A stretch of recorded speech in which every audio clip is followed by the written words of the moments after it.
Oke, aku izin untuk share screen ya, teman-teman. Oke, baik. Jadi materinya itu sebenarnya sangat banyak dan waktunya juga termasuk sangat sedikit. Jadi mungkin kita kalau nanti teman-teman ada yang mau tanya atau gimana, mungkin bisa langsung diinterupsi aja. Dan kalau saya tiba-tiba nanti nge-rap di tengah-tengah, nanti teman-teman bisa bilang untuk dilambatin lewat chat atau bisa juga langsung eh, langsung apa ya, langsung on mic. Oke, yang pertama kita masuk materinya itu sifat kebaikan penduga. Oke, yang pertama ada ketak biasan. Eh, Secara definisi, intinya adalah penduga teta topi dikatakan penduga yang tak bias apabila ekspektasi dari teta topi itu sama dengan nilai sesungguhnya dari parameter untuk setiap parameter yang berada di ruang parameter, biasanya dinotasikan dengan omega. Nah, jika sifat ini nggak terpenuhi, maka penduga teta topi itu disebut sebagai penduga yang bias bagi teta, di mana biasnya itu adalah selisih dari ekspektasinya terhadap nilai sesungguhnya dari parameter. Oke, ini ada contoh. Kalau kita punya X1 sampai X3 sebagai sampel acak dari sebaran eksponensial pada parameter theta dengan fungsi kepekatan peluang FKP eksponensial pada umumnya. Nah, misalnya kita punya 3 penduga bagi theta. Theta topi 1 itu X1. Terus theta topi 2 itu X1 tambah X2 per 2. Theta topi 3 itu adalah X1 tambah 2 kali X2 dibagi 3. Nah, kita tahu untuk XI yang menyebar eksponensial pada parameter theta, ekspektasi dari XI itu adalah theta. Artinya, untuk theta 1 ini, theta topi 1, itu kan dia X1, berarti ekspektasinya itu adalah ekspektasi dari S1 itu sendiri. Karena XI itu berdistribusi eksponensial pada parameter theta, maka nilai harapannya itu juga theta itu sendiri. Jadi, theta 1 ini tak bias, sekalipun memang dia hanya memakai X1, X2 dan X3 tidak dipakai. Tapi secara teori ini merupakan estimator yang bersifat tak bias. Kemudian theta 2 adalah X1 ditambah X2 dibagi 2. Nah, secara teori juga ini kan kalau kita punya sebentar. Tadi theta topi 2 itu adalah eh, X1 ditambah X2 dibagi 2. Nah, kalau kita mau mencari ekspektasi dari theta topi 2, itu kan artinya kita mencari ekspektasi dari X1 ditambah X2 dibagi 2. Nah, terus ini kan bisa keluar, kalau konstanta keluar dari ekspektasi kan dia hasilnya dia sendiri. Jadi sebagai pengalih dalam hal ini, karena dia 1/2 ya sebenarnya. Terus ini jadi ekspektasi dari X1 tambah X2. Nah, karena dia sama-sama berdistribusi eksponensial pada parameter theta tadi, maka ini sama saja dengan setengah dikali theta ditambah theta, berarti 2 theta. Nah, ini hasilnya juga theta. Karena ekspektasi dari theta topi 2 adalah theta itu sendiri, berarti theta topi 2 itu juga bersifat tak bias. Nah, hal yang sama juga ketika kita mengevaluasi theta topi 3, yang adalah tadi apa ya? X1 ditambah 2X2 dibagi 3.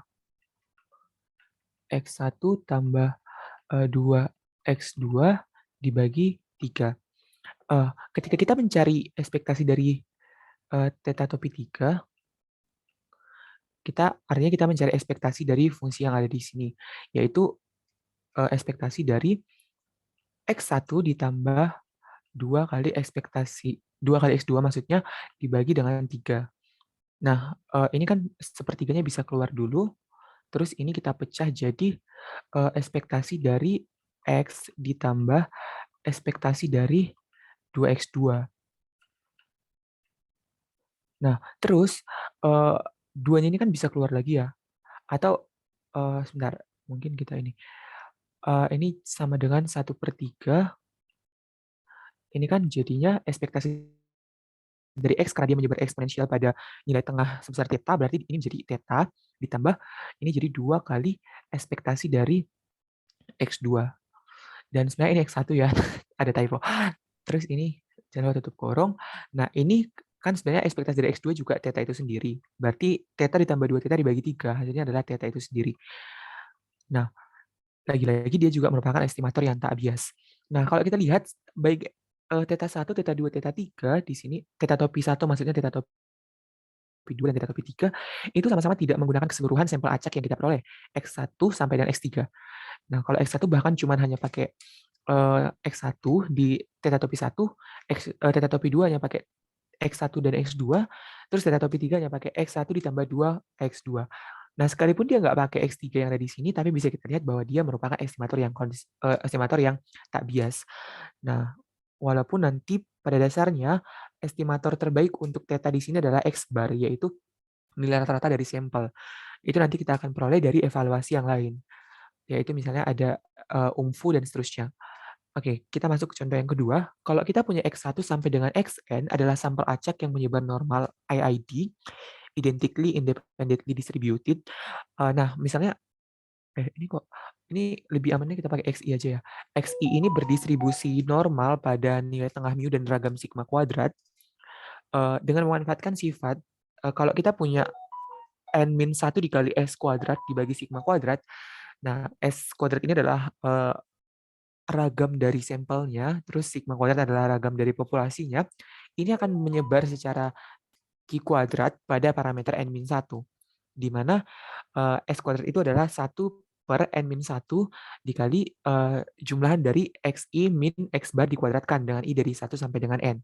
Nah, akan kita buktikan bahwa sigma kuadrat topi ini yang adalah 1 per n-1 dikali sigma I sama dengan 1, sebenarnya ini ya, S yang ada di sini, itu adalah penduga yang bias bagi sigma kuadrat. Variabel acak V pada persamaan ini dapat kita nyatakan dalam bentuk lain, yaitu V sama dengan jumlahan dari XI min X bar dikuadratkan pada I-nya itu dari 1 sampai dengan N dibagi sigma kuadrat. Ini gimana caranya? Sebenarnya kan kita cuma masukin aja ini n-1, S kuadratnya kita substitusi yang ada di sini.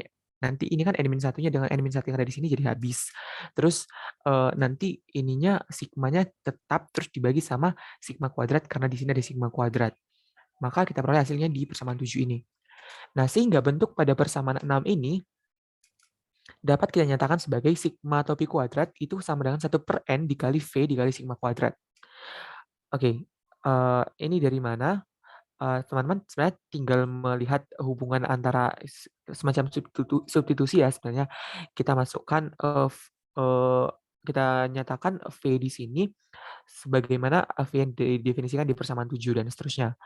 Nah, dari sini sesuai dengan sifat dari sebaran Chi kuadrat atau sebaran Chi square, di mana nilai harapan bagi pengubah acak V yang menyebar Chi kuadrat pada derajat bebas n-1 itu ekspektasinya atau nilai harapannya itu adalah derajat bebasnya itu sendiri, dalam hal ini n-1. Sehingga nilai harapan bagi penduga yang ada di persamaan 8 ini adalah ekspektasi dari yang sesuai nilainya ya, sesuai fungsinya 1 per n dikali V sigma kuadrat. Nah, dalam hal ini, sigma kuadrat ini kan sebenarnya konstanta umum ya.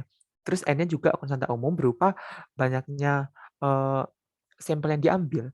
Terus sigma kuadrat per n ini karena sama konstanta bisa keluar ekspektasi dari V karena dia tadi menyebar Q kuadrat pada derajat bebas n-1, maka ekspektasi dari V ini adalah n-1. Nah, ini tidak sama dengan sigma kuadrat karena dia tadi merupakan penduga bagi sigma kuadrat. Maka dia merupakan penduga yang bersifat bias. Biasnya itu sendiri sesuai dengan rumus yang tadi, bias itu adalah selisih dari nilai harapan dari penduga dikurangi parameter. Biasnya itu tinggal kita kurangkan saja, hasilnya adalah negatif sigma kuadrat dibagi n. Oke, yang jadi menarik adalah walaupun suatu penduga bersifat ya, ini ada salah, bersifat tak bias, terkadang dari penduga tersebut dapat dibentuk penduga yang sifatnya, ini salah ya. Ini maksudnya, walaupun suatu penduga bersifat bias, terkadang penduga yang bias itu bisa kita jadikan sebagai penduga yang sifatnya tak bias dengan koreksi bisa berupa penjumlahan, pengurangan, perkalian, atau salah lagi, ini pembagian dengan konstanta tertentu sehingga diperoleh penduga yang tak bias. Dalam kasus ini, kan tadi ekspektasi dari sigma topi kuadrat itu adalah sigma kuadrat dibagi n dikali n-1, agar kita peroleh ekspektasi bentuk yang di sini itu adalah sigma kuadrat saja, berarti kita harus kalikan kedua ruas dengan n dibagi n-1. Jadi nanti dia saling menghabiskan. Maka yang di sini, penduga yang di sini kita kasih yang di sini kita kasih pengali N dibagi N-1.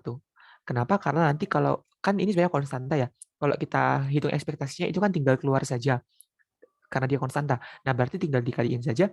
Ini nanti akan mati ke sini, yang ini mati ke sini, sisa sigma kuadrat. Maka kalau kita punya X kuadrat yang adalah N dibagi N-1 dikali sigma topi kuadrat yang didefinisikan di sini tadi, maka ini adalah penduga yang tak bias. Nah, sebenarnya ini buktinya sama saja dengan yang tadi sudah saya katakan secara lisan. Maka penduga tak bias bagi sigma kuadrat dalam kasus ini adalah X kuadrat sama dengan N dibagi N-1 dikali jumlahan dari XI dikurangi X bar kuadrat dengan I-nya itu jalan dari 1 sampai dengan N. Mungkin teman-teman dari contoh 1 dan contoh 2 ada yang mau tanyakan, silakan.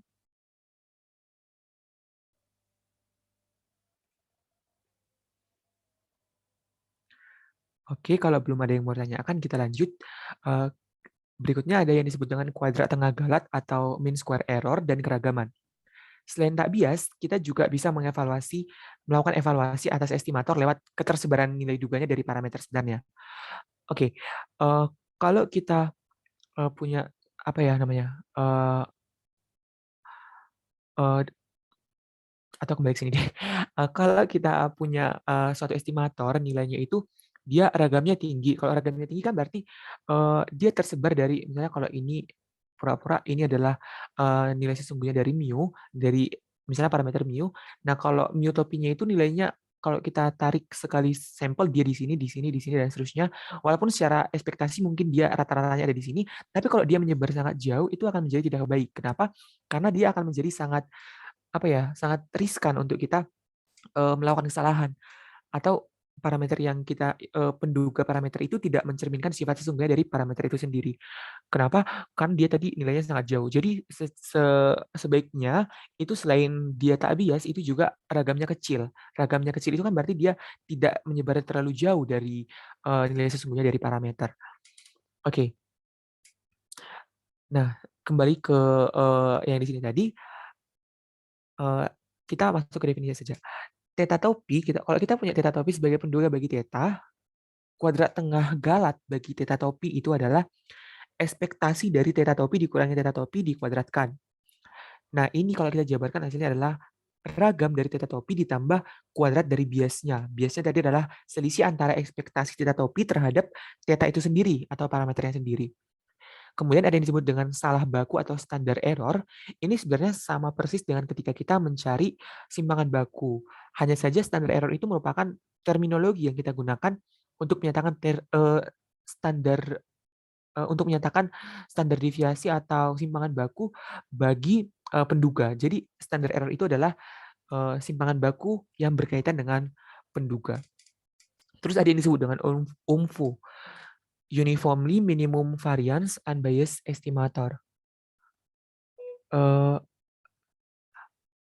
Ini ada definisi 3, diberikan X1 sampai dengan Xn sebagai sampel acak yang berukuran N dari sebaran fungsi fx yang mana sebaran ini mempunyai parameter theta. Pada parameter theta, suatu penduga theta topi disebut sebagai penduga tak bias dengan ragam minimum secara seragam atau UMFU bagi parameter theta jika theta topi penduga tak bias bagi theta dan ragamnya bernilai tak lebih besar dari ragam semua penduga yang mungkin. Artinya adalah kalau kita punya theta topi tadi yang mana dia itu sudah bersifat tak bias, ragam dari theta topi ini bernilai kecil sama dengan ragam dari kok kalau huruf besar malah jadi value at risk ya nanti. Bentar, ini huruf kecil ya R-nya. Ragam dari theta topi yang lain. Misalnya kita kasih theta topi bintang misalnya, theta topi yang lain.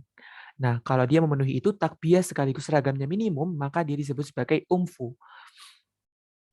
Terus, nah apakah kita harus melakukan trial and error terus untuk mendapatkan ragam yang paling kecil?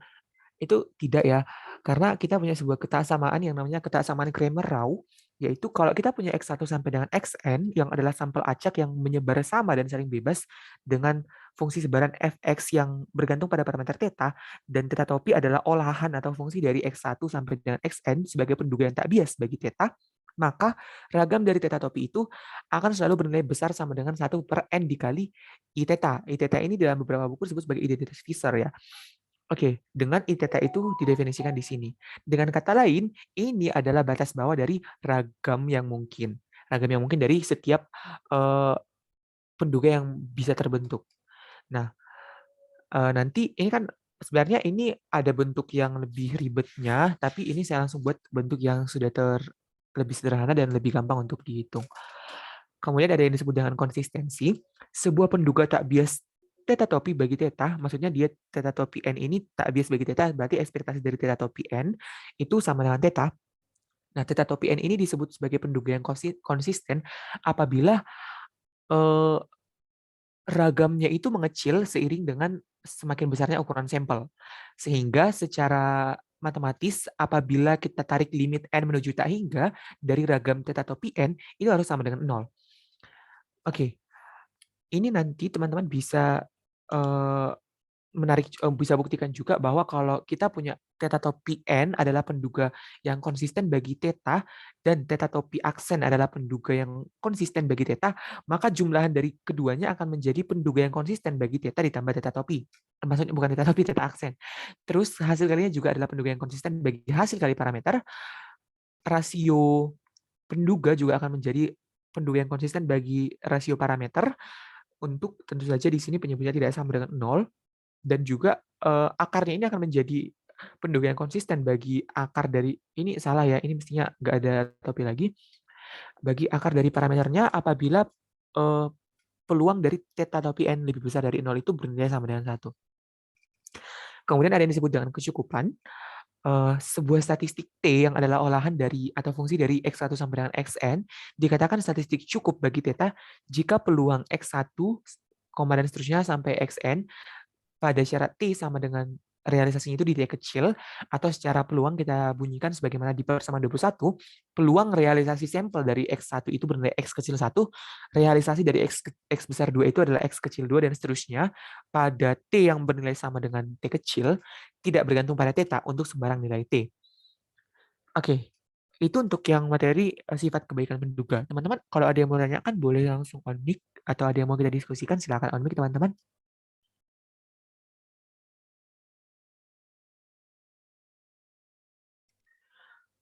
Oke, karena sepertinya belum ada yang mau ditanyakan, kita lanjut ke estimasi selang.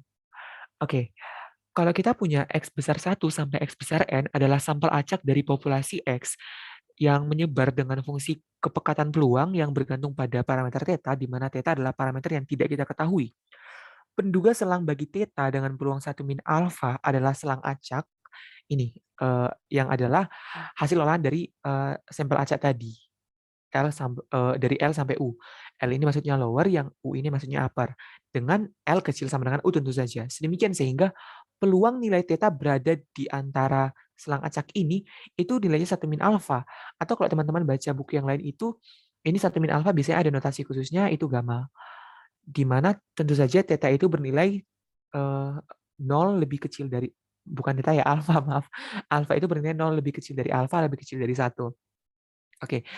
Nah, konsepnya sebenarnya adalah secara ekspektasi, kalau kita melakukan mungkin ini, kalau kita melakukan eh, 100 kali penarikan sampel misalnya, itu kan akan terbentuk 100 selang kepercayaan nantinya. Misalnya ini ya, misalnya ini lowernya yang di bawah, terus yang atas ini uppernya. Nah, itu kan akan muncul 100 ya. Nah, secara ekspektasi nanti itu akan ada sebesar alfa yang tidak menangkap, kalau ini adalah nilai sesungguhnya dari parameter theta, yang tidak menangkap atau apa ya namanya, tidak mengcapture nilai sesungguhnya dari parameter theta. Maksudnya theta-nya itu tidak ada di selang itu atau di luar selang itu. Nah, kalau kita ambil misalnya theta-nya itu adalah alfanya itu adalah 5%, maka dari 100 kali penarikan sampel akan ada 5 selang acak dari 100 selang yang terbentuk tadi yang tidak menangkap nilai sesungguhnya dari parameter theta. Tapi ini konsepnya adalah ekspektasi. Jadi sebenarnya rata-rata itu akan ada 5 secara rata-rata atau secara ekspektasi. Tapi sesungguhnya itu kan suatu kejadian yang acak ya. Tapi bisa kita dekati dengan rata-ratanya. Oke. Nah, itu tadi masih baru selang acaknya. Tapi kalau kita sudah memperoleh realisasi dari titik-titik ujung yang bersesuaian dengan realisasi sampelnya, maka selang lower sampai upper ini akan disebut sebagai selang kepercayaan 100 kali 1 min alfa persen bagi theta. Jadi kalau dia masih berupa ini kan sebenarnya rada nggak jelas ya maksudnya, kayak masih abstrak gitu, belum ada realisasinya, itu akan kita sebut sebagai selang acak, dan kalau dia sudah berupa realisasi dari X besar satunya ini, X kecil satu realisasinya dan seterusnya, itu kita sebut sebagai selang kepercayaan. Nah, ini tadi sudah dijelasin ya. Jadi tadi secara ekspektasi itu eh, sejumlah alfa dikali banyaknya menarikan sampel itu tidak menangkap nilai sesungguhnya dari parameter theta. Contohnya, kalau kita punya X besar 1 sampai X besar N adalah sampel acak dari sebaran yang berdistribusi normal pada nilai tengah mu dan ragam sigma kuadrat dengan asumsi sigma kuadratnya diketahui. Misalkan pula X bar merupakan nilai tengah dari sampel, maka peubah acak X bar min mu dibagi sigma per akar N memiliki sebaran normal baku. Ini sudah dibahas di materi sebelum UTS, yaitu ya sebelum UTS ya, yang berkaitan dengan teorema limit pusat. Nah, kita diminta untuk mencari selang kepercayaan 100 dikali 1 min alfa persen bagi parameter mu. Dengan tadi asumsi sigma kuadratnya diketahui. Kalau sigma kuadrat diketahui, tentu saja sigma juga kita dapatkan. Oke, nah untuk 0 kecil alfa kecil 1 didefinisikan bahwa peluang X bar min mu dibagi sigma per akar N lebih kecil dari Z alfa per 2 itu akan bernilai alfa per 2. Oke, ini sebenarnya sesuai dengan definisinya di sini ya, presentil alfa ke alfa per 2. Terus sehingga kalau sedemikian sehingga 1 min alfa, atau mungkin bisa secara lebih gampang kita gambarkan saja. Kalau kita tadi kan dia menyebar normal baku ya. Kalau kita punya ini sebaran normal bakunya, oke dianggap saja sudah bagus ya gambarnya. Oke, terus kalau kita punya ini, maka kalau kita punya ini adalah Z alfa per 2, ini tentu saja di sini itu adalah nilai tengahnya, mu dalam hal ini adalah 0. Kalau kita punya Z alfa per 2, maka luas daerah yang ada di sini ini adalah alfa per 2. Nah, kalau kita punya di sini Z 1 min alfa per 2, tapi sebenarnya ini sama saja dengan negatif dari Z alfa per 2, maka luas daerah yang ada di sini ini akan menjadi alfa per 2. Analog dengan hal yang ada di sini, Z alfa per 2 kan berarti luas daerah yang di sebelah sini itu nilainya itu alfa per 2. Berarti di sini luas daerah yang di sebelah sini itu nilainya 1 min alfa per 2. Kalau di sini yang arah sananya 1 min alfa per 2 berarti karena jumlahnya itu harus 1, berarti yang ke sana itu nilainya alfa per 2. Oke, maka peluang dia berada di tengah-tengah ini itu sebentar, saya ganti dulu warnanya, itu adalah 1 dikurangin alfa. 1 dikurang alfa dari mana? Dari ini tadi, luas yang di sini, yang diarsir di sini alfa per 2, yang di sini alfa per 2. Sedangkan jumlahnya itu harus sama dengan 1. Maka yang ada di tengah-tengah ini nilainya 1 min alfa. Nah, maka 1 min alfa itu adalah peluang X bar min mu dibagi sigma per akar N berada di antara Z min alfa per 2 sampai dengan Z alfa per 2 di sini. Atau Z min Z alfa per 2 ini juga bisa kita nyatakan sebagai Z1 min alfa per 2. Oke. Maka, nah seperti ini. Terus kita hanya lakukan apa ya namanya, manipulasi aljabar atau apa ya namanya. Pokoknya kita sederhanakan saja bentuknya sampai kita peroleh bentukan mu di sini. Pertama kita kali keseluruhan sisi dengan biar ini habis berarti kali sigma per akar n.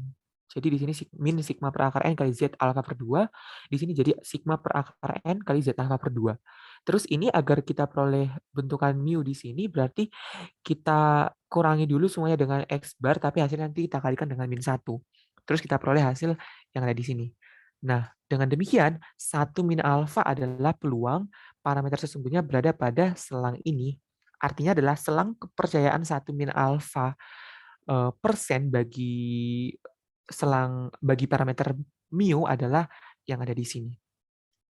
Jadi, atau kalau secara formal kita tuliskan bisa selang kepercayaan 100 kali 1 min alfa persen bagi mu adalah X bar dikurangin, ini dari sini ya tadi, X bar dikurangin sigma per akar N dikali Z alfa per 2 sampai dengan X bar ditambah sigma per akar N dikali Z alfa per 2. Dengan X bar itu adalah nilai rata-rata dari sampelnya. Untuk contoh soal nomor 1, apa ada yang mau ditanyakan teman-teman? Silakan.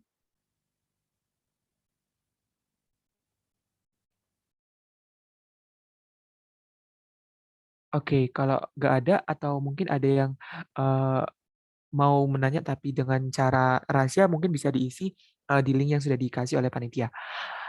Oke, kita lanjut ke contoh soal nomor 2.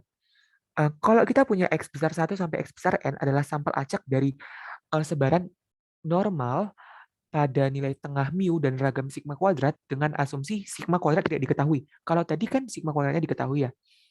Nah, ini sigma kuadrat tidak diketahui. Nah, misalkan X bar dan S kuadrat adalah nilai tengah dan ragam dari sampel. Tentukan selang kepercayaan 100 dikali 1 min alfa persen bagi parameter mu.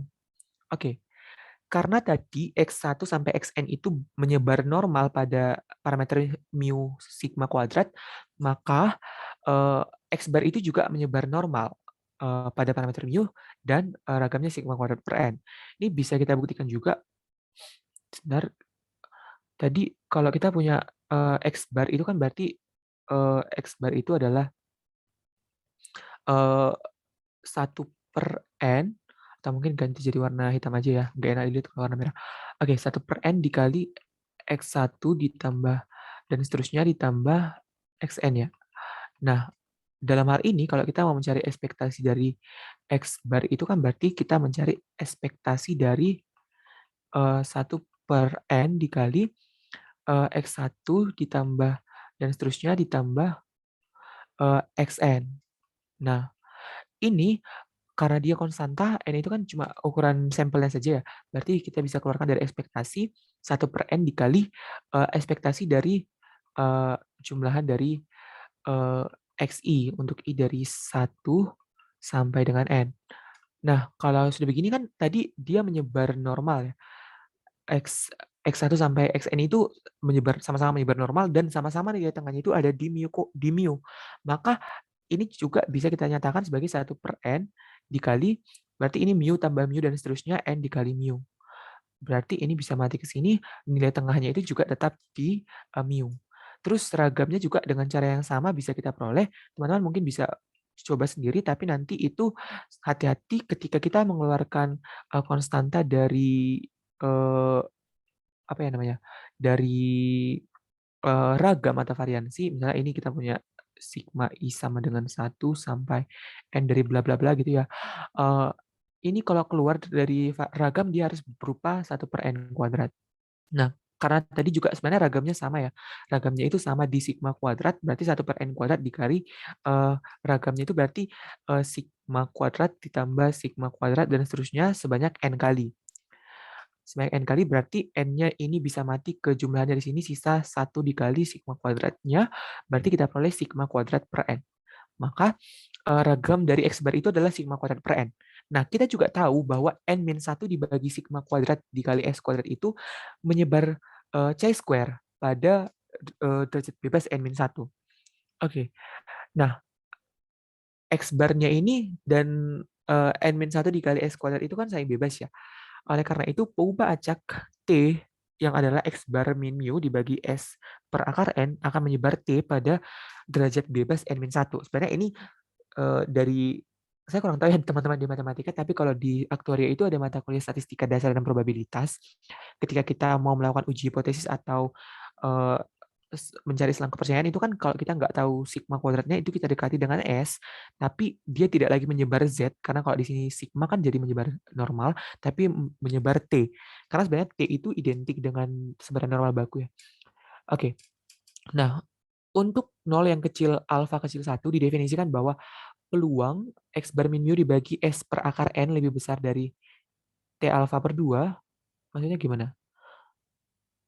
Mungkin ini belum tutup kurung ya. Ini besar T alfa per 2 itu nilainya adalah eh, alfa per 2. Sebenarnya identik dengan yang tadi gambar yang di sebaran normal, tapi di sini pura-pura kita bayangkan sebagai sebaran T. Karena kan sebaran normal dan sebaran T itu hampir sama ya gambarnya, cuman kalau sebaran T itu nilainya sedikit lebih di atas ya. Kalau atau mungkin kita gambarkan saja. Biasanya kan gini ya. Gini misalnya. Nah, kalau kita punya di sini T alfa per 2, berarti kan luas yang lebih besar ini kan alfa per 2 ya.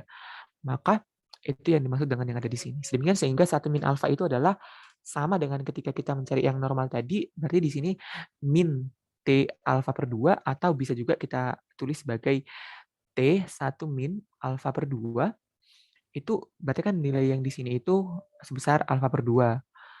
Berarti yang di sini itu nilainya sama-sama 1 min alfa. Maka 1 min alfa adalah peluang sesuatu yang rumit ini berada di antara min T alfa per 2 sampai dengan T alfa per 2. Nah, kalau kita lakukan persis seperti yang tadi, itu akan kita peroleh eee, hasilnya itu adalah selangnya itu adalah X bar min S per akar N dikali T alfa per 2 sampai dengan X bar ditambah S per akar N dikali T alfa per 2. Jadi selang kepercayaan 100 dikali 1 min alfa persen bagi parameter mu adalah X bar dikurangi S per akar N dikali T alfa per 2 sampai dengan X bar ditambah S per akar N dikali T alfa per 2. Yang mana X bar itu adalah jumlahan dari, ini ada XI mestinya ya, XI untuk I sama dengan 1 sampai N, kemudian hasilnya kita bagi dengan N, S kuadrat adalah seperti ini. Oke teman-teman, ada yang mau ditanyakan dari contoh soal nomor 2?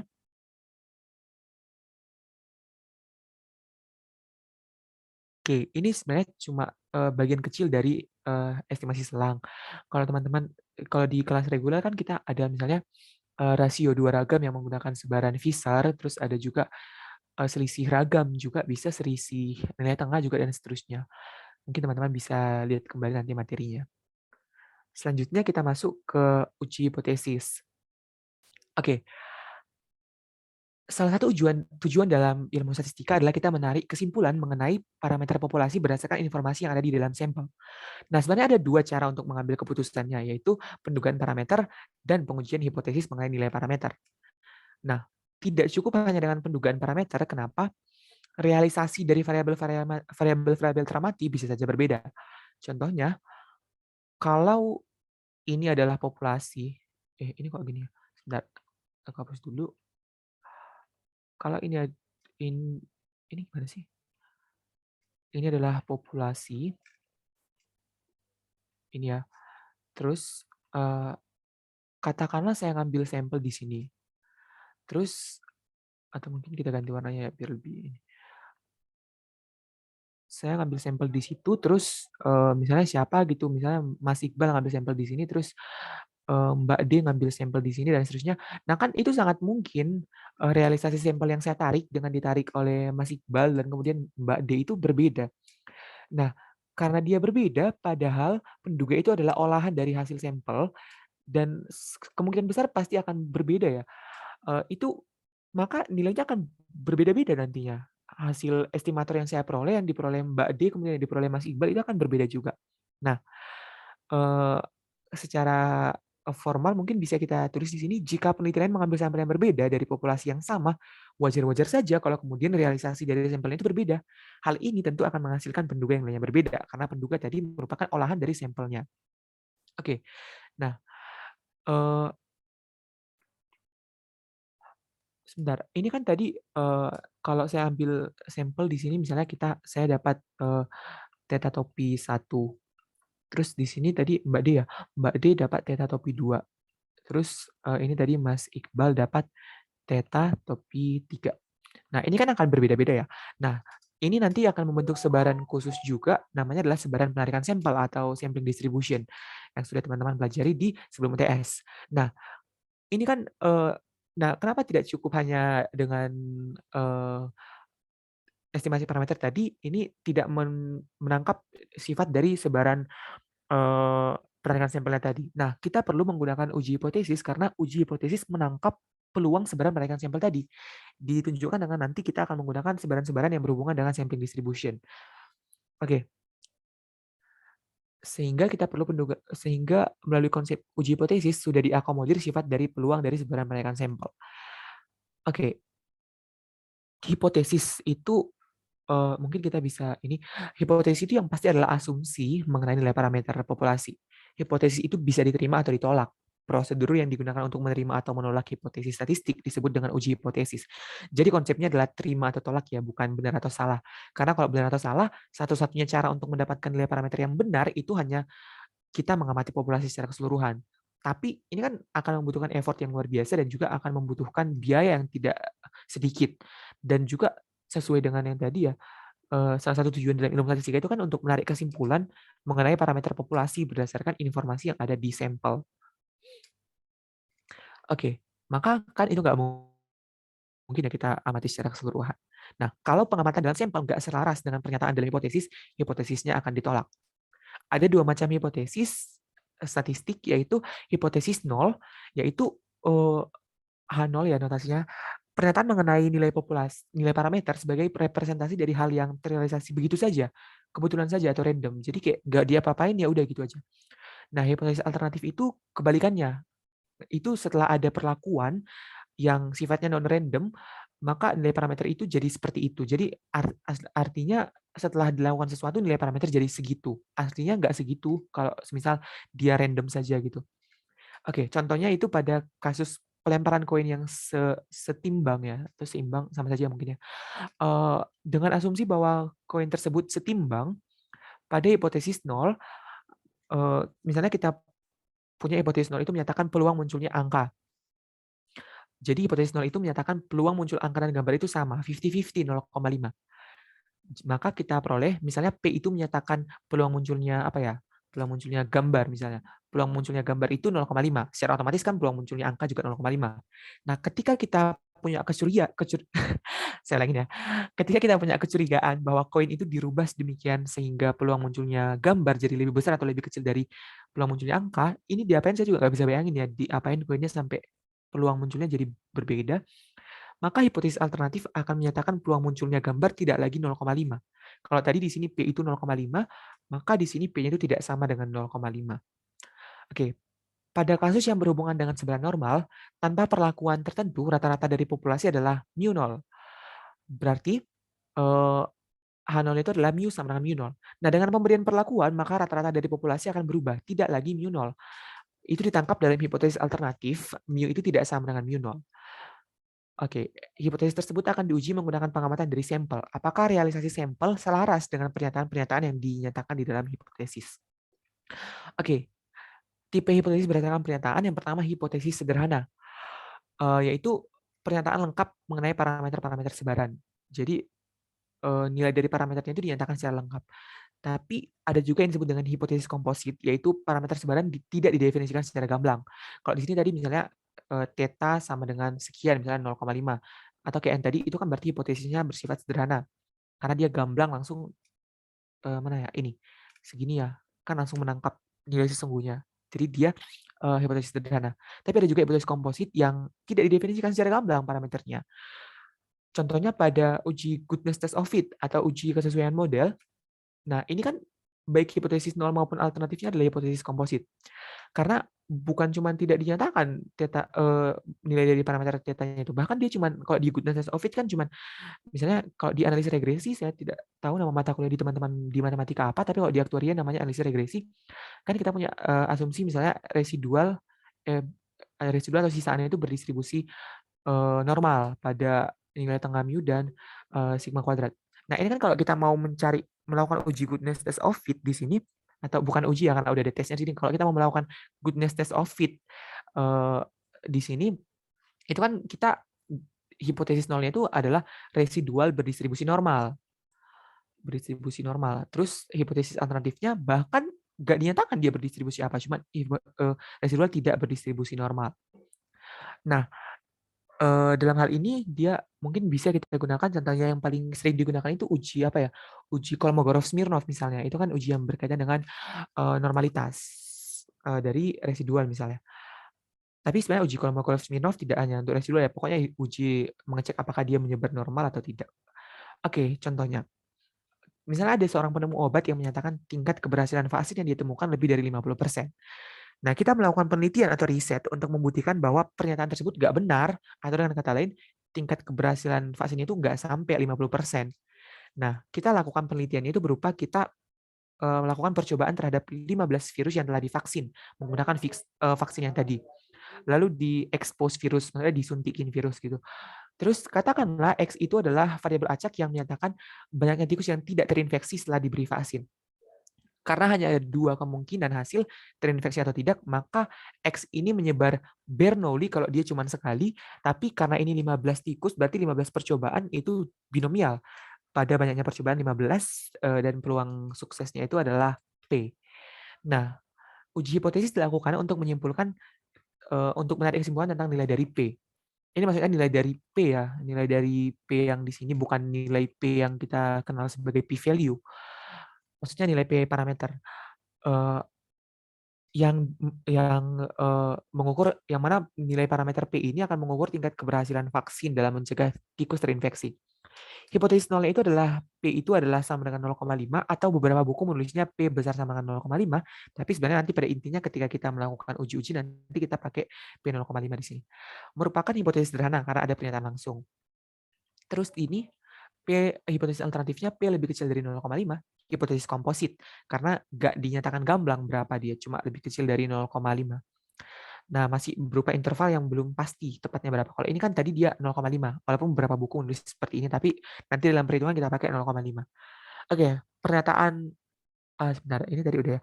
Pernyataan dari peneliti ditempatkan pada hipotesis alternatif, sehingga kalau teman-teman statistika penelitian atau apa ya nama mata kuliah, itu biasanya hipotesisnya peneliti itu kan ditempatkan di H1 ya. Oke, dapat pula dibedakan berdasarkan ini P ya, pengujian yang jadi kalau kita melakukan uji hipotesis itu kita bisa membedakan uji hipotesis satu arah kiri, dua arah, satu arah kanan dan seterusnya. Yang mana itu nanti akan tergambar dalam hipotesis alternatifnya. Kalau kita punya misalnya H0 itu adalah mu sama dengan 0,5 atau misalnya mu besar sama dengan 0,5. Ini sebenarnya cuma petunjuk bahwa hipotesis alternatifnya itu adalah kebalikan dari yang dikasih tunjuk di sini. Mu-nya itu kecil 0,5. Oke, arah dari uji hipotesis itu sesuai dengan yang didefinisikan di hipotesis alternatif. Dalam hal ini karena dia lebih kecil, berarti kan dia ke arah sana, berarti dia uji hipotesis satu arah kiri. Dan seterusnya nanti kalau teman-teman bisa lihat sendiri catatannya di statistika matematika. Terus langkah-langkahnya, pertama kita formulasikan dulu teorinya, pernyataan mengenai nilai parameter.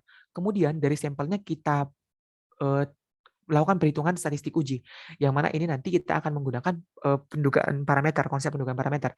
Kita menggunakan parameter yang terbaik. Tadi ada yang sudah dijelasin yang UMFU misalnya, jadi uniformly minimum variance unbiased gimana sih? Ya, unbiased estimator, intinya ragamnya kecil, ragamnya minimum, dan juga dia bersifat tak bias. Nah, terus kalau dia sesuai dengan teori yang didefinisikan pada hipotesis, maka kita terima hipotesis itu. Dalam hal ini misalnya kalau dia sesuai dengan hipotesis 0, maka kita terima hipotesis 0. Kalau dia tidak sesuai dengan hipotesis 0, kita tolak hipotesis 0. Yang mana itu akan membawa kita kepada penerimaan atas H1. Kalau tidak sesuai, berarti pengamanan tidak mampu membuktikan kebenaran dari teori yang didefinisikan pada hipotesisnya. Tujuan penelitian pada umumnya adalah untuk memperoleh dukungan bagi hipotesis alternatif. Karena tadi hipotesis alternatif adalah hipotesis penelitiannya. Oke, statistik uji itu tentu kita harus sesuaikan ya dengan hipotesisnya. Kalau misalnya dalam hal ini dia kan bilang keberhasilan vaksinnya itu lebih dari 50%. Maka kita akan menolak H0-nya ini ketika tikus-tikusnya itu malah banyak yang terinfeksi. Banyak yang terinfeksi. Artinya kan lah dia bilang efektif tapi kok di sampel kita malah nggak ada yang selamat misalnya dari infeksinya, malah semua terinfeksi, kan itu kan ya omong kosong ya, si penelitinya bilang si pembuat vaksinnya bilang yang tadi. Oke, elemen-elemen dalam uji hipotesis pertama H0 dan H1, yaitu teori dari peneliti, disebut sebagai hipotesis riset. Itu adalah H1. Maksudnya yang disebut sebagai hipotesis riset itu atau hipotesis penelitian adalah H1. Terus dari sampel ini akan kita gunakan sebagai alat untuk mencari dukungan terhadap H1 atau hipotesis alternatif. Dukungan terhadap H1 itu adalah sebenarnya berasal dari kurangnya bukti atau dukungan terhadap H0, yang mana ini membawa kita kepada penolakan H0. Tidak adanya dukungan terhadap H0 artinya kita gagal menolak H0, kita harus menerima H0. Statistik ujinya adalah fungsi dari hasil pengamatan dalam sampel yang berkaitan dengan penduga. Pada contoh tingkat keberhasilan vaksin tadi, misalnya X-nya itu adalah, statistik ujinya adalah banyaknya tikus yang tidak terinfeksi. Oke, daerah penolakannya atau rejection region-nya itu, atau beberapa buku di PDF-nya Bu Mila kalau nggak salah, bisa jadi beda ya, tapi seingat saya, dosen saya kemarin kan Bu Mila, di punyanya Bu Mila itu pakai kata critical region. Tapi sebenarnya sama saja dengan rejection region. Terus himpunan nilai-nilai yaitu saya ulangin ya. Daerah penolakan itu himpunan nilai-nilai statistik uji di mana H0 itu ditolak. Rejection region ini ditentukan dari sifat percobaan yang melibatkan perhitungan peluang yang bersesuaian dengan sebaran bagi statistik uji. Mungkin biar lebih gampangnya kita lihat contohnya. Kalau kita punya H0 tadi, P sama dengan 0,5 versus H1, P-nya itu tidak sampai 0,5, statistik ujinya adalah banyaknya tikus yang tidak terinfeksi dari 15 tikus yang telah divaksin. Semakin tinggi X artinya semakin banyak tikus yang berhasil nggak terinfeksi vaksin, tidak terinfeksi virus setelah dia divaksin, itu berarti kan semakin efektif ya vaksinnya. Nah, karena tadi X itu menyebar binomial pada banyaknya percobaan 15 dan peluang sukses P, maka kemungkinan realisasi dari X itu adalah X sama dengan 0, 1, dan seterusnya sampai 15. Artinya, kalau 0 berarti, kan ini tadi X-nya banyak yang tidak terinfeksi ya, tidak terinfeksi. Berarti kalau X-nya 0 berarti dia nggak semuanya malah terinfeksi ya. Nah, itu kan berarti omong kosong ya. Terus kok di 1 juga, ya masa sih cuma 1 aja yang nggak terinfeksi. Terus kok 15 baru bagus ya. Nah, sampai batas ke K nanti, misalnya toleransi kita sampai K, kalau udah di atasnya ini nanti kita terima H0-nya. Kita terima H0-nya. Nah, berapa K ini nanti kita lihat itu akan menyesuaikan dengan alfanya. Ini nanti melibatkan perhitungan tipe 1, yang mana nanti kalau kita membentuk rejection region berdasarkan K yang kita peroleh di sampel ini, itu artinya kita memperoleh nilai dari p-value atau nilai P. Yang mana p-value ini adalah nilai alfa terkecil yang masih menghasilkan penolakan terhadap H0. Nah, himpunan nilai-nilai X yang kecil tidak akan selaras dengan pernyataan di H0. Ya iyalah ya. Misalnya yang kayak tadi kan yang dibilang vaksinnya itu lebih efektivitasnya atau apa ya bahasanya, waktu COVID lagi naik-naiknya efikasi ya namanya. Saya lupa. Efikasinya itu lebih dari 0,5 tapi lama-lama semuanya kena. Lah kan itu berarti nggak sesuai dengan pernyataan di H0. Nah, 0 sampai K ini adalah rejection region sesuai sifat percobaan pada efektivitas vaksin. Terus ada contoh lagi. Kalau teman-teman ada pertanyaan di contoh 2, silakan bisa on mic. Oke. Atau nanti bisa dikirim di link yang dikasih oleh panitia. Misalnya kita punya contoh yang ketiga di sini, kita ada penelitian mengenai 2 populasi. Tujuannya untuk membuktikan treatment atau perlakuan A memberikan efek yang lebih besar dari treatment atau perlakuan B. Dari populasi 1 kita ambil sampel pertama dengan treatment A, populasi kedua sampel kedua dengan treatment B. Elemen-elemen dalam uji hipotesisnya, H0-nya itu adalah mu1 lebih kecil sama dengan mu2. Kenapa? Misalnya ini mu ini misalnya menyatakan efeknya ya. Berarti mu1 kecil sama dengan mu2. Kenapa ini di H0-nya itu mu1 kecil sama dengan mu2? Karena tadi tujuannya adalah membuktikan treatment A lebih baik dari treatment B. Berarti mu1 ini lebih kecil. Mu1 ini menyatakan untuk yang A ya, treatment A ini untuk yang B. Kan tadi hipotesis penelitian itu yang tujuannya itu kan kita lakukan kita taruh di hipotesis alternatif sebagai hipotesis riset. Nah, dengan kata lain,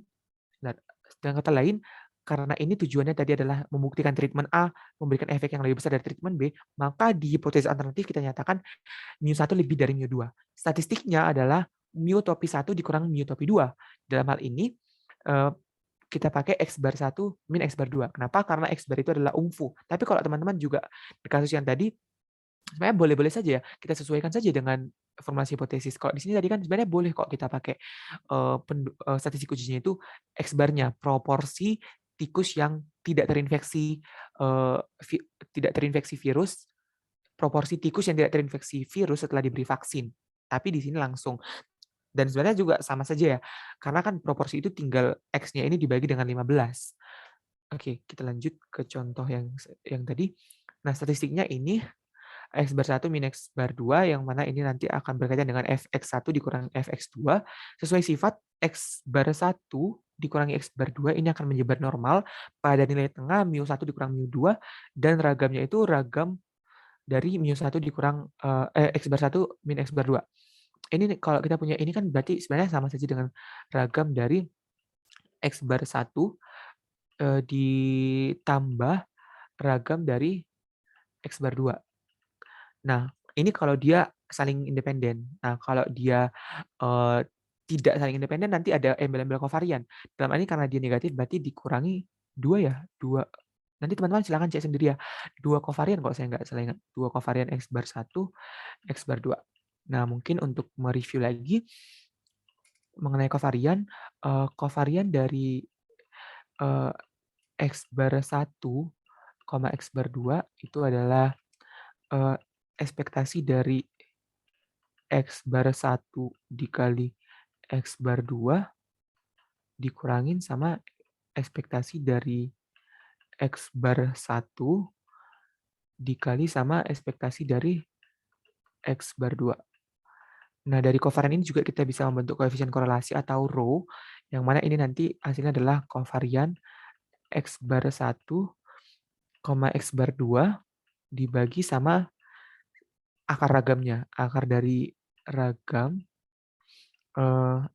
X1 kali atau tambah ya? Sebentar, saya rada lupa. Kali ya, ya kali. Kali ragam dari X bar 2. Nah, tapi sebenarnya ini kan seperti simpangan baku ya, tapi karena ini berkaitan dengan sampel, ini namanya standard error jadinya. Oke, terus tadi itu untuk ragam yang ada di sini, terus dapat kita bentuk statistik uji. Nah, X bar min X bar ini X bar 2 ya mestinya. X bar 1 min X bar 2 dikurang mu 1 dikurang mu 2 itu dibagi dengan akar ragamnya itu sama dengan X bar 1 dikurang X bar 2 dibagi standar errornya itu akan berdistribusi T pada derajat bebas tertentu. Ini kenapa bisa tereduksi menjadi X bar 1 dikurang X bar 2? Karena tadi formulasi di hipotesis nolnya itu memuat nilai sama dengan. Karena dalam perhitungan nanti kita pakai mu1 sama dengan mu2. Nah, sebenarnya juga kasus yang sama sudah pernah kita pakai aplikasinya di dalam analisis regresi. Kalau kita punya sebuah model regresi, misalnya kita punya Y sama dengan alfa ditambah beta kali X. Ini regresi klasik ya sebenarnya. Untuk menyatakan apakah Y ini memang punya keterkaitan dengan X, kan kita melakukan uji parsial ya. Uji parsial yaitu yang melibatkan uji T. Nah, itu kan kita pakai statistik ujinya itu sebenarnya kan top B dikurangin beta dikurangi beta topi dibagi sama sebentar ini beta kurang beta topi atau beta topi kurang beta ya? Oh, beta topi deh, beta topi dikurangin beta, tapi nanti teman-teman silakan cek sendiri, saya rada lupa, dibagi dengan standar error-nya. Nah, tapi kan ini betanya itu kita hilangkan nanti intinya, oh ya benar-benar beta topi dikurang beta, karena nanti ini akan kita hilangkan karena di hipotesis nolnya itu adalah beta itu sama dengan 0. Nah, berarti kan karena menangkap di 0, ini nanti jadi kita abaikan, jadi kita pakai statistik ujinya beta topi dibagi standar error. Ini saya hapus dulu ya teman-teman, karena berantakan. Oke, nanti ini kita pakai sebaran T untuk perhitungan distribusinya. Nah, sesuai daerah penolakannya sesuai sifat percobaan. Nilai statistik yang positif dan nilainya besar itu akan menjadi daerah penolakan. Kenapa? Kalau dia positif dan besar, maksudnya selisih dari X bar 1 ke X bar 2, selisih dari rata-ratanya tadi atau selisih dari treatmentnya itu nilainya besar, berarti malah X bar 1 lebih besar dong dari X bar 2 karena nilainya besar. Artinya ya itu harus kita tolak dong. Kenapa? Karena di sini di hipotesis nol itu lebih kecil. Nah, kan berarti kita harus menolak dia karena tidak sesuai dengan realisasi sampel yang kita dapatkan. Oke, itu dulu. Nanti untuk contoh 3, nah teman-teman nanti kalau sudah dapat realisasi sampelnya kan tinggal dimasukin saja kan nilainya. Terus nanti silakan dilihat tabel sebaran T-nya. Terus ada yang disebut dengan lemma Niemann-Pearson. Dengan lemma ini, keputusan tolak atau terima H0 berdasarkan statistik T yang adalah olahan dari X1 sampai dengan Xn yang dihitung dari sampel X1 sampai dengan Xn yang mana realisasinya kita tulis sebagai huruf kecil nantinya. Statistik ini dapat berubah misalnya banyaknya kejadian sukses pada N percobaan Bernoulli yang mana ini nanti akan menjadi misalnya kalau kita punya sebaran binomial itu kan kita pecah-pecah seolah-olah banyaknya percobaan suksesnya kan untuk menghitung banyaknya percobaan sukses. Jadi kan misalnya kita punya 15 ya tadi. Nah, itu untuk melihat banyaknya percobaan sukses itu kan berarti kita lihat yang pertama dulu percobaan pertama itu kan berarti berdistribusi Bernoulli karena itu cuma satu sekali itu ketika kita mengamati percobaan pertama. Nah, itu dan seterusnya. Nah, itu nanti kita kalau kita menyatakan X itu sebagai banyak sukses itu akan menjadi jumlah dari XE. Terus rataan sampel dan rataan sampel pada percobaan yang melibatkan sebaran normal. X bar itu jumlah dari X dibagi N dan lain-lain. Maksudnya kalau kita mau mencari rata-rata populasi itu kan kita pakai rata-rata sampel ya untuk menduganya karena itu merupakan penduga yang OMFO dan lain-lain sesuai dengan sifat percobaannya. Himpunan nilai-nilai statistik dapat dibagikan menjadi dua. Nilai yang membawa kita kepada penerimaan ke atas H0 itu kita sebut sebagai daerah penerimaan atau acceptance region. Terus nilai-nilai yang membawa kita kepada penolakan H0 sebagai daerah penolakan atau rejection region atau critical region. Jika statistik hasil perhitungan dari sampel yang terrealisasi berada pada daerah penerimaan, kita terima H0 dong. Demikian pula sebaliknya, maksudnya kalau dia berada di daerah penolakan, kita tolak H0.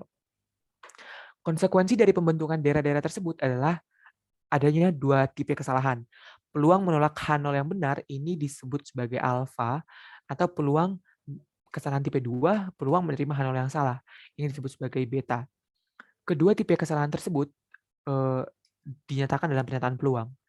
Dengan lemma Niemann-Pearson, daerah penolakan atau RR dapat ditentukan sedemikian sehingga diperoleh dua tipe kesalahan yang sekecil mungkin. Maksudnya, ini kan error ya sebenarnya kesalahan. Jadi kita inginkan itu alfa dan betanya itu sama-sama kecil. Oke, peluang kesalahan tipe 1, tadi kan peluang kita menolak H0 yang benar, tapi sebenarnya artinya kita menolak H0 tapi sebenarnya H0 itu benar. Nah, artinya kalau kita terjemahkan dalam bahasa peluang adalah alfa itu peluang kita menolak H0 pada syarat H0 itu benar. Tolak H0 berarti statistik ujinya misalnya kita punya statistik uji misalnya X ya. X itu berada pada rejection region-nya. Padahal H0 itu benar. Nah, ini sering disebut sebagai taraf nyata atau signifikansi uji. Kemudian ada peluang salah tipe 2, yaitu kita menerima H0 yang salah. Secara peluang dibunyikan peluang kita menerima H0 padahal H0 itu salah. Kita definisikan sebagai suatu peluang kejadian bersyarat. Oke, peluang menolak H0 yang salah ini kan bagus ya, kita tolak H0 yang salah, itu disebut sebagai kuasa uji atau power of the test. Tentu saja merupakan komplement bagi beta. Kenapa? Karena beta kan peluang menerima H0 pada H0 yang salah. Sementara peluang menolak H0 pada H0 yang salah, itu kan disebut sebagai kuasa uji. Nah, ini kan apa ya namanya? Saling komplement ya.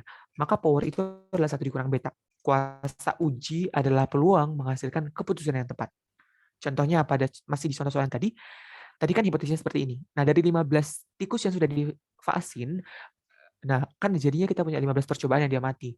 Nah, akan didapat statistik X banyaknya tikus yang survive setelah di expose virus atau maksudnya setelah dia disuntikin vaksin.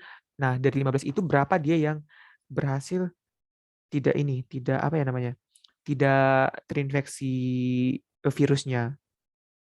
Nah, eh kemungkinan nilai X itu kan bisa 0 sampai 15. 0 berarti semua terinfeksi.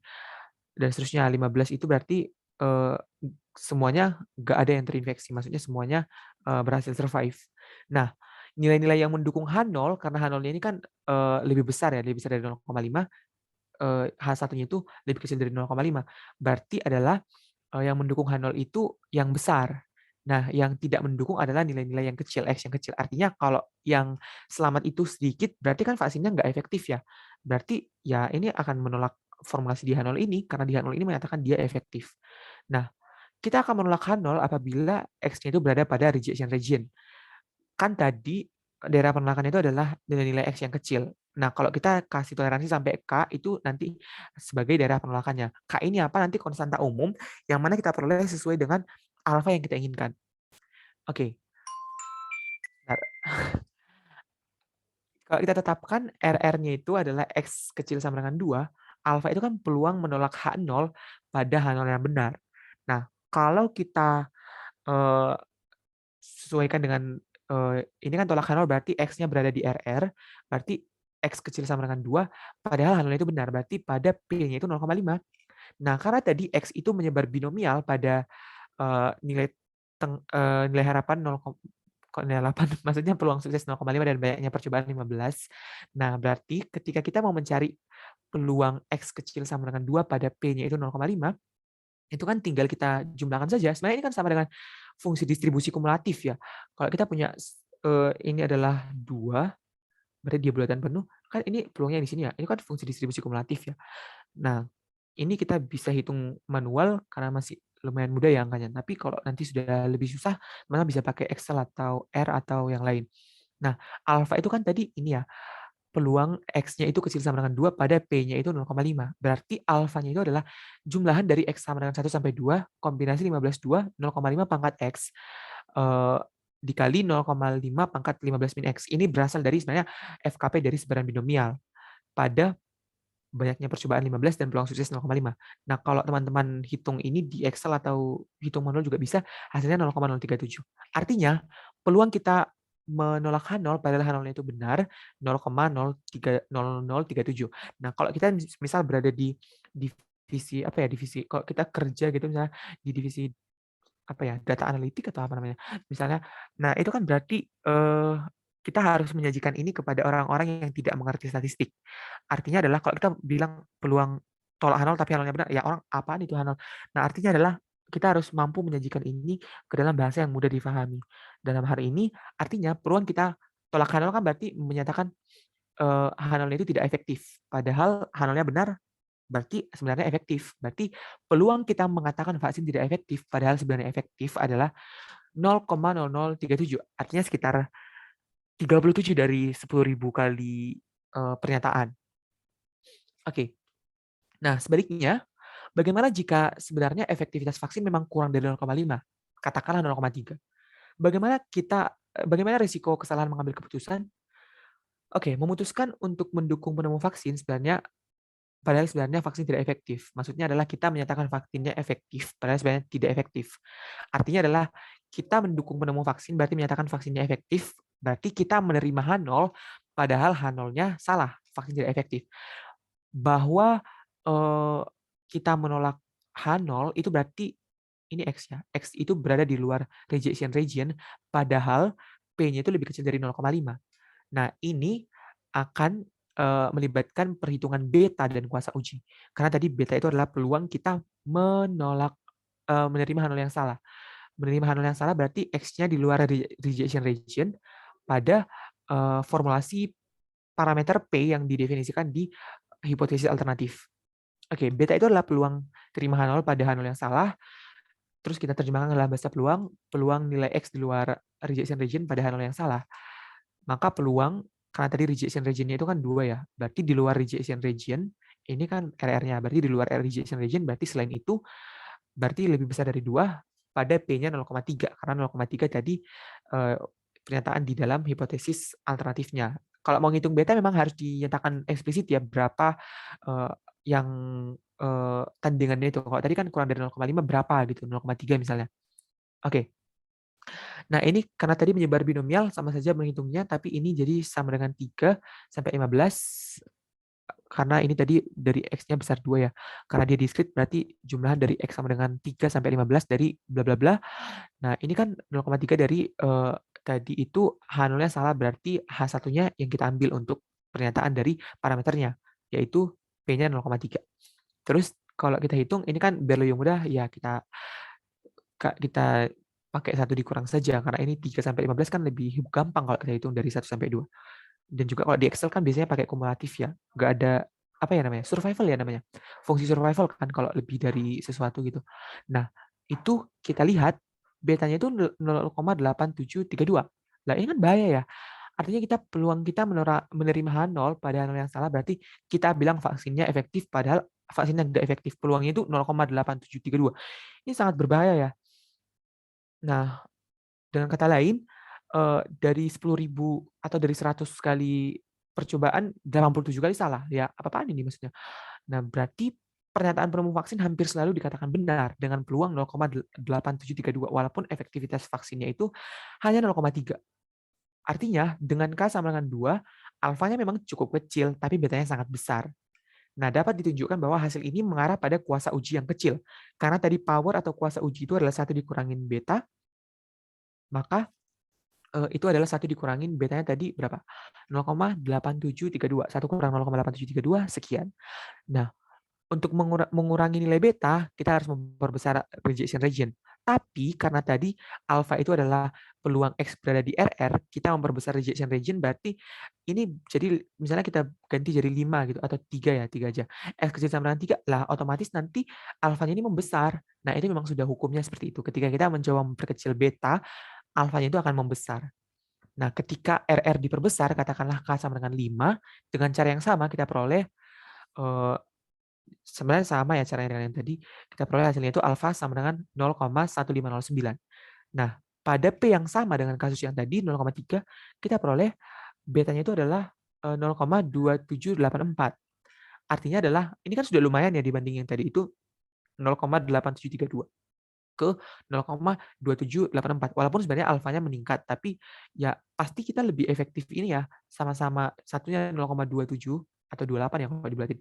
Satunya 0,28, satunya 0,15 daripada satunya 0,87, satunya berapa? 0,0037.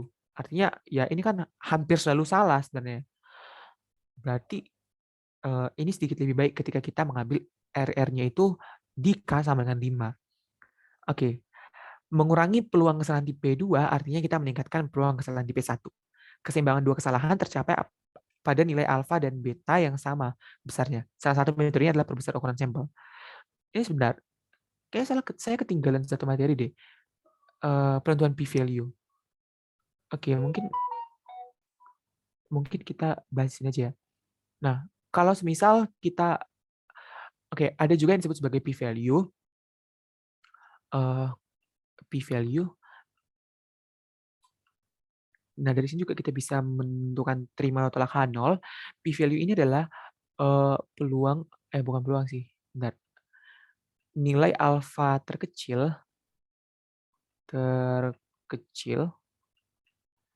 yang masih hasilkan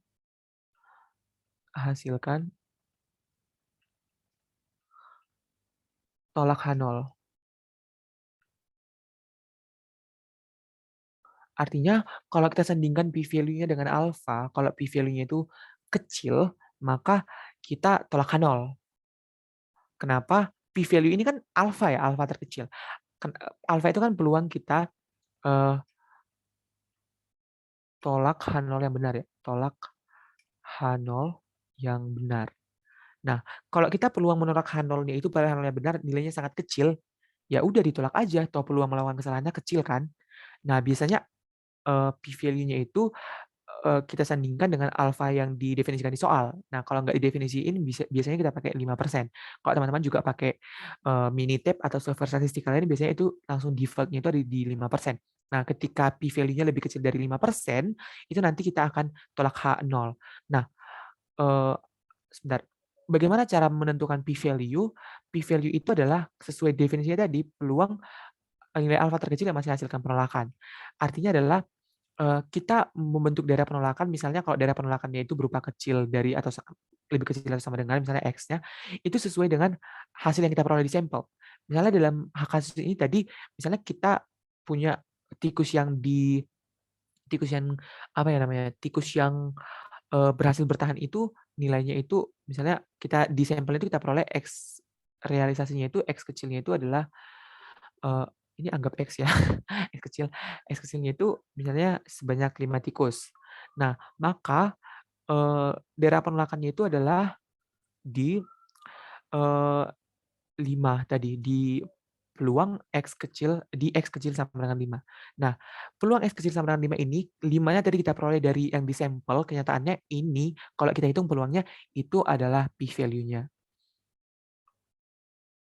Nah, tadi kaidahnya adalah kaidah untuk menentukan tolak atau terima H0 berdasarkan p-value adalah kalau p-value-nya kecil, berarti kan masih logis ya, maksudnya kita nolak H0 yang salah, kita nolak H0 yang benar, itu kan peluangnya kecil. Ya udah ditolak aja gitu.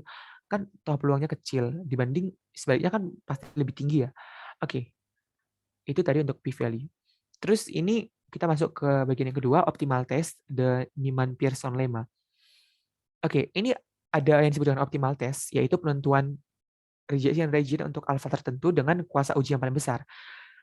Oke, untuk H0 dan H1 sama-sama hipotesis sederhana, artinya sama-sama menyatakan nilai secara gamblang dari parameternya. Jadi kita gunakan uji rasio likelihood. Jadi theta 0 ini maksudnya theta yang digunakan itu theta yang didefinisikan pada hipotesis 0. Terus theta A ini theta yang didefinisikan pada hipotesis alternatif. Nah, uji rasio likelihood ini uji optimal diperoleh pada uji rasio likelihood yang bernilai kecil, di mana sampel lebih mungkin berasal dari populasi dengan parameter yang dinyatakan di H1. Ya, masuk akal ya. Kenapa? Kalau ini bernilai kecil maksudnya lebih kecil dari 1 ya. Kalau lebih kecil dari 1 berarti ini lebih besar. Artinya likelihood di theta A atau likelihood di parameter yang didefinisikan pada hipotesis alternatif itu lebih besar dari likelihood yang di theta 0. Artinya datamu itu lebih mungkin berasal dari sebaran yang memiliki parameter theta A. Karena likelihood itu kan sebenarnya kemungkinan ya, bahasa Indonesia bahkan bahasa Indonesia dari likelihood kan kemungkinan ya. Oke, nah rasio likelihood yang besar menunjukkan data lebih mungkin berada di H0. Maksudnya parameternya itu berada pada parameter yang didefinisikan di hipotesis 0. Berarti dalam hal ini masuk akal ya. Ketika tetanya itu sama dengan theta 0, ini ketika rasio likelihood-nya itu besar, berarti yang pembilangnya ini lebih besar daripada penyebutnya. Berarti lebih mungkin berasal dari sebaran yang parameternya itu di theta 0. Nah, berarti itu menunjukkan data lebih mungkin di hipotesis 0. Oke.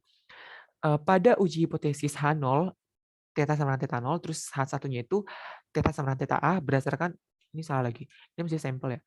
Berdasarkan sampel dari populasi dengan parameter theta untuk alfa tertentu, uji yang memaksimumkan kuasa uji pada theta A memiliki daerah penolakan yang ditentukan oleh rasio likelihood-nya. Ini seperti kita membentuk likelihood pada umumnya. Teman-teman sudah belajar kan estimasi maksimum likelihood, gimana kita membentuk likelihood-nya. Terus juga ada juga di sebaran bias juga kan kita membentuk likelihood ya. Maksudnya bukan sebaran bias, maksudnya estimator bias. Nah, ini lebih kecil dari K. Maksudnya ini daerah RR-nya ditentukan dari sini, dari persamaan 2. Nah, K ini dipilih sedemikian sehingga peluang kesalahan tipis 1 sebesar alfa. Uji tersebut adalah uji paling kuasa untuk H0 versus H1. Uji paling kuasa artinya uji yang memaksimumkan powernya. Dengan kata lain, uji yang meminimumkan peluang kesalahan tipe 2. Di antara semua uji H0 versus H1 yang mungkin pada sampel berukuran N untuk taraf nyata alfa. Nah, uji dengan penentuan RR tersebut adalah uji dengan peluang kesalahan tipe 2 terkecil. Kuasa ujinya paling besar. Oke, contohnya masih di contoh yang tadi, tapi pengembangannya sampel ACM berukuran 10 diamati, oh beda ya, udah beda. Maaf, sampel ACM berukuran 10 diamati jumlah sukses. Oke, peluang di hipotesis 0 itu adalah peluang suksesnya itu 0,5 versus di hipotesis alternatifnya itu peluang suksesnya 0,3. Dalam hal ini lebih kecil dari 0,5, berarti uji satu arah kiri.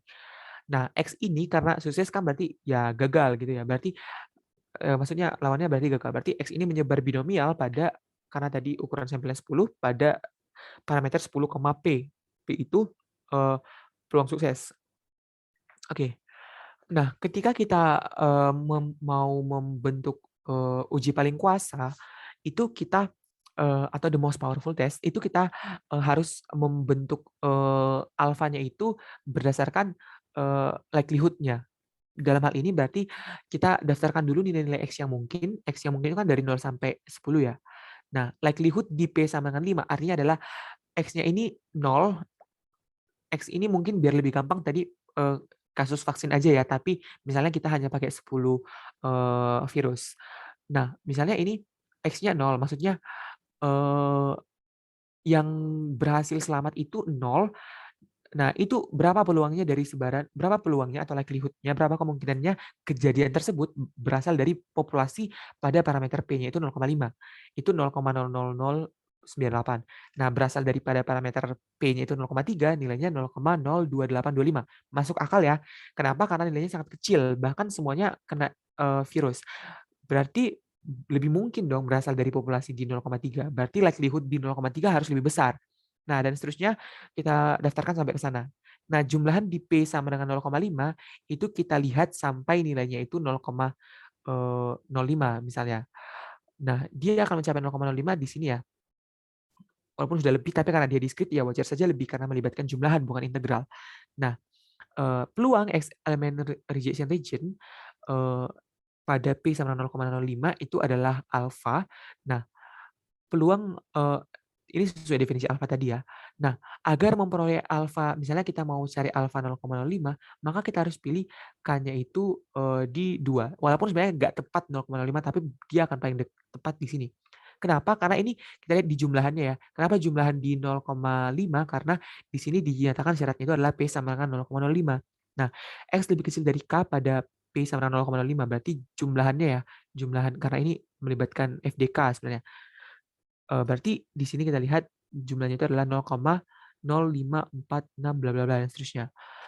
Oke, terus ini artinya alfanya itu sama dengan 0,5. Oke, terus apabila digunakan formulasi lain, katakanlah H0-nya itu P sama dengan 0,5 versus H1-nya itu P sama dengan 0,8. Berarti ini uji satu arah kanan. Likelihood-nya di P sama dengan 0,5 segini, di P 0,8 segini, tentu saja ini masuk akal lagi. Kenapa? Pasti lebih mungkin berasal dari P yang lebih rendah dibanding yang lebih tinggi. Kalau di 0 ini, artinya semuanya kena virus misalnya kalau di ilustrasi yang tadi. Nah, rasio likelihood-nya begini, terus jumlahan di P sama dengan 0,05 ini akan kita gunakan untuk menghitung nilai alfa, karena alfa tadi adalah X berada pada rejection region pada P sama dengan 0,05. Oke, daerah penolakannya tentu saja yang besar. Kenapa? Karena hipotesis alternatifnya adalah lebih besar. Artinya adalah kita tolak H0 ini kalau kenyataan di sampel malah lebih besar. Ini kan sebenarnya sama saja dengan dia lebih kecil dari 0,8. Ya, maksudnya ini kan pasti kita kalau di realisasi sampelnya itu banyak yang sukses, berarti kan lebih mungkin berasal dari parameter P 0,8, maka itu eh, tidak relevan dengan yang didefinisikan di H0 ini. Maka kita pakai daerah penolakan itu adalah yang lebih besar dari K misalnya. Nah, pada P-nya itu adalah 0,05 karena kita mau menghitung alfa. Nah, untuk menghitung alfanya itu K-nya itu berapa, kita hitungnya harus dari sana, harus dari 10. Kenapa harus dari 10? Karena tadi uji satu arah kanan. Kalau yang tadi kan satu arah kiri ya, maka kita lihat besar K-nya di situ. Terus berarti di sini, di sini, di sini dan seterusnya dia akan dekat ke 0,05 itu di sini. Berarti kita pilih K-nya itu sama dengan 8. Nah, ketika kita memilih K sama dengan 8 di sini dan K sama dengan 2 di sini, itu akan menjadi uji paling kuasa. Yang mana uji yang memaksimumkan power atau uji yang meminimumkan peluang saat IP2. Oke, karena ini waktunya sudah hampir habis, kita langsung lanjut saja. Nah, misalnya ini untuk kasus yang kontinu. Katakanlah suatu populasi memiliki sebaran sebagai berikut. Bla bla bla. Nah, H0-nya itu adalah theta sama dengan 1 versus H1 theta sama dengan 2. Berarti ini kan lebih besar dari 1 ya. Berarti uji satu arah kanan. Nah, dengan rasio likelihood kita peroleh likelihood-nya ini theta 0, maksudnya karena formulasi, maksudnya ini theta 0-nya formulasi yang didefinisikan di H0 ya. Berarti likelihood-nya itu rasio likelihood-nya itu adalah theta 0 x theta 0 pangkat min 1 dibagi dengan theta A x pangkat theta A min 1. Nah, ketika kita melakukan uji satu arah kanan, sebentar, ini biar lebih kecil. Oh, kalau kita mau membentuk daerah yang lebih kecil, maksudnya daerah penolakannya itu, sebentar, ini salah atau gimana ya? Ini kan datanya 1, terus datanya ini 2, lebih besar ya. Berarti daerah penerimaan berarti ini ya. Maksudnya kalau ini lebih kecil dari K, berarti oh, salah, maaf, saya salah. Ini kan likelihood ya, saya keingetan tadi. Likelihood itu kan kemungkinan ya, berarti lebih mungkin kalau lebih kecil dari K berarti nilai dari yang ini lebih besar ya. Lebih kecil dari K maksudnya lebih kecil dari 1 juga ya. Theta A berarti berasal dari sebaran yang punya parameter di theta A itu nilainya lebih besar dibanding yang di theta 0 di sini. Oke, terus hasilnya kalau kita bla bla blain segini. Nah, kalau kita masukkan nilai dari theta yang didefinisikan di sini dan di sini, itu nilainya jadi ini 1/2x ya. Ya, misalnya 1/2x itu lebih kecil dari K. Nah, dalam hal ini X besar 1/2K. Kalau kita tarik K aksennya itu adalah 1/2K, berarti X lebih besar dari K aksen. Nah, penentuan K aksen atau K, sebenarnya itu kan kalau kita tahu K aksen, kita tahu K juga. Nah, penentuannya itu sedemikian sehingga diperoleh peluang kesalahan tipe 1 sebesar alfa. Nah, alfa itu tadi peluang kita menolak H0 pada H0 yang benar. Berarti peluang X berada pada daerah penolakan pada tetanya itu sama dengan 1. Maksudnya sesuai dengan yang didefinisikan di ini H0-nya. Maka X lebih besar dari K aksen sesuai dengan daerah penolakannya tadi. Ini ya maksudnya X lebih besar dari K aksen pada tetanya itu sama dengan 1. Nah, ini adalah integral karena dia kontinu, integral dari K aksen sampai dengan 1. Kenapa sampai dengan 1? Karena ini batasnya sampai 1. Integral dari K aksen sampai 1 dari FKP-nya. Sebentar, ini kok jadi 1 ya? Oh iya, benar ya. Maksudnya kita masukin tetanya itu sama dengan 1. Kalau kita masukin tetanya 1 kan berarti 1 dikali X pangkat 1 min 1 berarti X pangkat 0 jadi 1. Tetanya kan 1 ya, 1. Jadi FKP-nya itu di 1. Berarti integral dari K aksen sampai 1 dari 1 dx. Hasilnya ini adalah 1 min K aksen. Nah, kalau kita mau peluang saat tipe 2-nya itu adalah sebesar alfa sama dengan 0,05, maka 0,05 dikurangi K aksen. Maksudnya gimana ini? Oh iya, sebentar. Kalau kita mau, peluang salah di P2-nya itu adalah 0,05, berarti alfanya ini kita set di 0,05. Berarti 0,05 sama dengan 1 min ke aksen. Ke aksennya itu berarti 0,95. Maka rejection region-nya itu adalah X besar 0,95. Oke, karena waktunya sudah hampir habis, kita lanjut dulu. Uji hipotesis pada sampel besar. Oke, kalau kita punya sampel besar, maka besar ini biasanya besar sama dengan lebih besar dari 30 ya. Maka sebaran bagi penduga dapat didekati dengan sebaran normal. Theta topi menyebar normal pada nilai tengah theta dan ragam theta sigma kuadrat di theta maksudnya. Terus pendekatan yang digunakan adalah mu itu kita gunakan X bar pendekatannya, terus parameter proporsi dengan P caping atau P topi, terus selisih dua proporsi ya selisih dua X bar, terus selisih dua proporsi, selisih dua populasi, salah ya, maksudnya ini selisih dua nilai rata-rata ya, nilai rata-rata dari populasi, selisih dua populasi apa? Terus selisih dua proporsi populasi, ini berarti salah, ini mestinya kalau proporsi kan, selisih ya, bukan proporsi dari proporsinya. Bukan bukan rasio maksudnya. Berarti P1 dikurang P2 menggunakan P topi 1 dikurang P topi 2 dan lain-lain. Oke. Contohnya, sebuah mesin dikatakan harus diperbaiki kalau memproduksi lebih dari 10% produk cacat dalam satu hari. Nah, dari sampel yang berukuran 10 item, 100 item, 15 itemnya cacat. Nah, operator mengatakan mesin harus diperbaiki. Apakah sampel mendukung keputusan operator jika peluang kesalahan tipe 1 yang ditoleransi itu 0,01? Oke, kalau X adalah pembacak yang menunjukkan banyak item yang cacat dari 100 item tersampel, tujuan penelitian adalah mendukung keputusan untuk memperbaiki mesin karena proporsi cacatnya sudah lebih dari 10%. Statistik yang digunakan adalah P topi yang adalah X per N atau proporsinya, proporsi dari sampelnya maksudnya.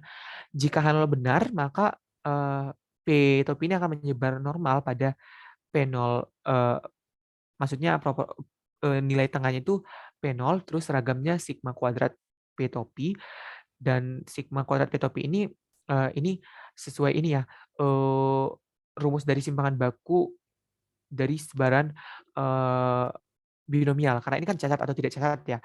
Kalau kita punya sebaran binomial kan itu P kali Q ya, P kali Q. Nah, tapi dia ini karena berhubungan dengan sampel, PQ per N ya. Dan sebenarnya konsisten juga dengan yang tadi ya, ketika kita di awal-awal kan ada ya, ketika kita membuktikan yang X bar itu. Nah, kalau kita mau mencari akar dari ragamnya berarti tinggal diakarin saja. Hasilnya jadi seperti ini.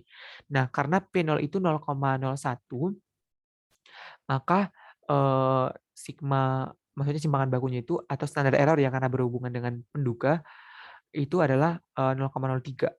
Nah, ini maksudnya tinggal kita masukkan saja P0-nya di sini untuk memperoleh standar errornya. Nah, rejection region-nya adalah theta topi besar sama dengan K, yaitu bla bla bla theta topi besar, maksudnya theta topi sedemikian sehingga theta topinya itu besar sama dengan theta 0 ditambah standar errornya dikali Z alfanya. Sesuai dengan konsep tersebut, rejection region-nya adalah seperti ini. Teman-teman bisa lihat sendiri ya, P topi lebih besar dari P0 ditambah, maksudnya sigma standar errornya dikali Z alfanya. Terus untuk alfa 0,01, Z 0,01 itu adalah 2,33. Terus tinggal dimasukin aja Z alfanya sekian, terus nanti kita peroleh hasilnya P topi besar sama dengan 1,1699.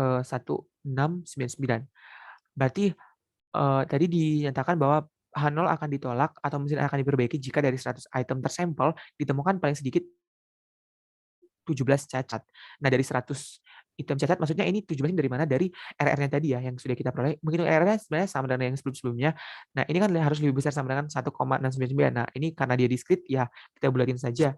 Karena besar sama dengan kan, berarti bulatinnya ke atas. Berarti yang pertama kali ditolak itu kalau dia di 17. Nah, paling sedikit 17 yang cacat.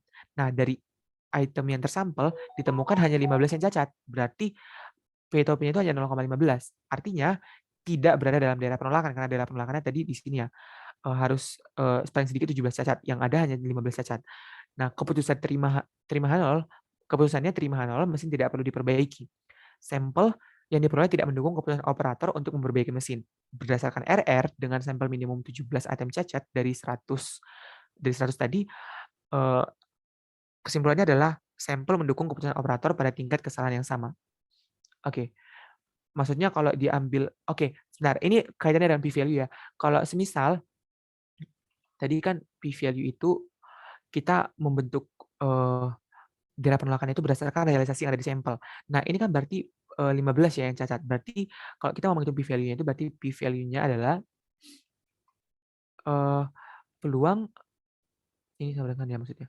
Peluang X ini berarti besar sama dengan 15 karena kita tetapkan sesuai yang kita peroleh di sampel besar sama dengan 15 pada H0 benar. H0 benar berarti formulasi dari parameter P itu sama dengan yang dinyatakan di parameter di hipotesis 0. Oke, saya rasa itu yang bisa saya sampaikan. Silakan teman-teman kalau ada yang mau didiskusikan. Oke, mohon maaf sebelumnya untuk Kak Henry karena mungkin sudah selesai juga waktunya. Kami ucapkan terima kasih yang sebesar-besarnya kepada Kak Henry yang telah meluangkan waktu dan tenaganya untuk berbagi ilmu di MIP 4.0 hari ini. Semoga ilmunya menjadi berkah dan bermanfaat untuk kita semua. Oke, sebelum ditutup, untuk para peserta jangan lupa mengisi link presensi di kolom komentar. Karena tadi sudah dimulai dengan ada baiknya kita akhiri dengan doa terlebih dahulu. Untuk Kak Henry mungkin bisa di stop share terlebih dahulu Kak. Oh iya, saya izin stop share ya, teman-teman. Terima kasih Kak Henry sekali